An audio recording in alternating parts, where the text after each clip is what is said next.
look at Stephen A. taking this dump on his father.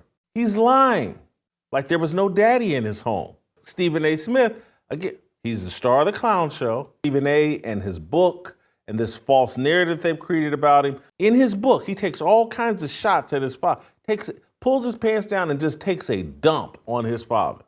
His daddy was worthless. Go look back 15, 20 years ago at stories that were written about Stephen A. Smith and how he talked about his dad then. There was none of this taking a dump on Stephen A.'s father 15, 20 years ago.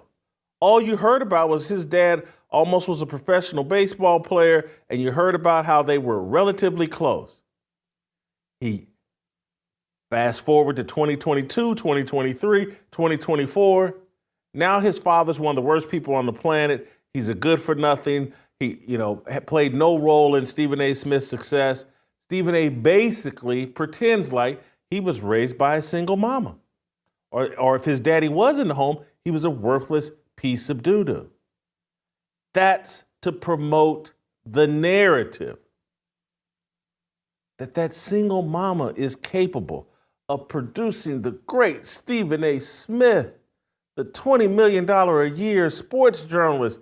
A single mama did that. Everything they're doing is about promoting a narrative that the destroyed family is not a problem, that the new black family that centers and worships a black mother. Oh, that is so great. And look at all these great, look at LeBron James, look at Stephen A. Smith, to promote a narrative that's intended to continue to destroy the black man and is intended to destroy all of America by destroying the nuclear family and getting everyone to buy into, you don't need daddy, you don't need mama and daddy married, you don't need them in the same home. Don't you understand? These single mamas are doing it all. They're mama and daddy. And their kids are great. And then you look up at places like the NBA draft, you start saying, well, damn, how come LeVar Ball and his wife, how come their kids are first-round draft picks? And you start looking around and start doing the research on a lot of these young kids.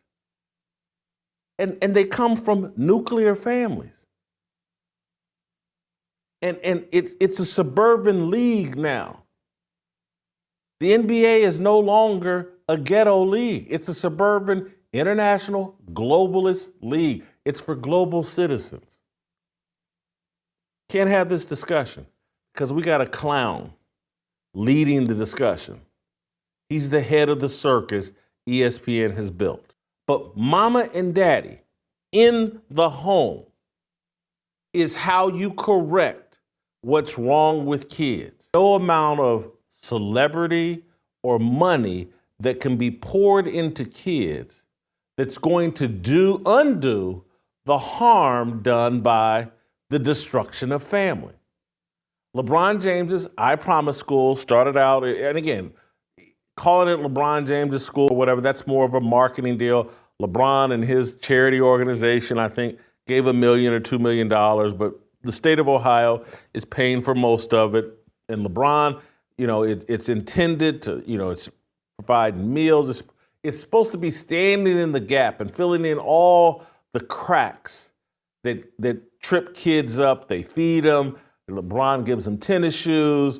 LeBron, shows up there and is inspirational and all this extra. They're doing extra stuff for the kid's family and all this other stuff.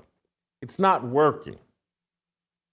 It's not, and it never was going to work. You cannot fix spiritual problems with money. LeBron's tennis shoes, LeBron's fame, LeBron pretending to care about those kids isn't going to fix the hole in their heart and the gigantic, enormous hole in their nurturing and developing process. The only thing that will fix our broken kids is daddy and mama in the home together, nurturing and developing those kids. And they can be in a 700 square foot apartment. It can be in a 2,500 square foot home. It's all garbage. Kids need one thing, an intact family.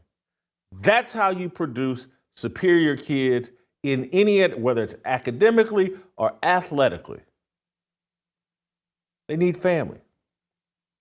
I tweeted about what's going on with LeBron James' school, and some guy or girl or someone, or maybe I responded to their tweet. Yeah, I think a guy named Steph, or I don't know, guy or girl, Steph tweeted out something. The only way for LeBron's I Promise School to benefit those children is for it to be a full-on boarding school. Those children need to be taken away from their parents, out of those environments and away from their communities. All the resources invested in them go down the drain as soon as they go back home. Oh, when I read this, I was like, oh my God. Oh, I'm sure this person's well-intentioned, I'm sure, but he's been so brainwashed that somehow he thinks pulling kids away from their parents is somehow going to fix something, when actually what we need to be doing is rebuilding their families and investing in their families. I tweeted to the guy, hey, brother, you've reached the wrong conclusion. The only solution is investment in the nuclear family structure. Families and parents must be rebuilt to restore our children. Children built in the matriarchy will not be healed by the state. God gave daddy and mama that responsibility. His word is final. We have to invest in the black family, and that means we have to invest in black fathers and restore the black patriarchal structure. Black men, you can see it coming. They're being emasculated in their homes. They're not the providers.